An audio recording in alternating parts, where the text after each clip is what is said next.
So buying a rent roll just isn't like buying a house, and I think people get confused about the process, what the risks are they need to check. And yes, there are risks in buying a business and buying a rent roll. You do need to be cautious, you do need to do that thorough due diligence. But part of the problem is we get external consultants involved and they want to check Form 6s and entry condition reports and those documents.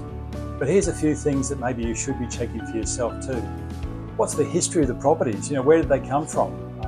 Who've been the referral sources, and where might those people be based now? Where might they be working for a competitor? What's the relationships with the landlord? Who owns those really? Is it the property manager who might be going to work down the road? In my case, when I sold, I had a past member of my team who'd been my business partner at one stage. He'd gone to work for someone else a year earlier, but no one ever asked me, where does he work? What relationships does he have with his landlords? And then probably the other thing to think about is, what's the service level really like? I know some agencies have really high standards, and that can sometimes be a bad thing when you come in as a buyer.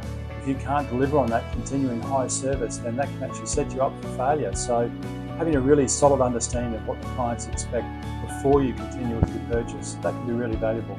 So these are some of the things that a consultant won't check in due diligence. They're going to tell you about missing entry condition reports and other documents.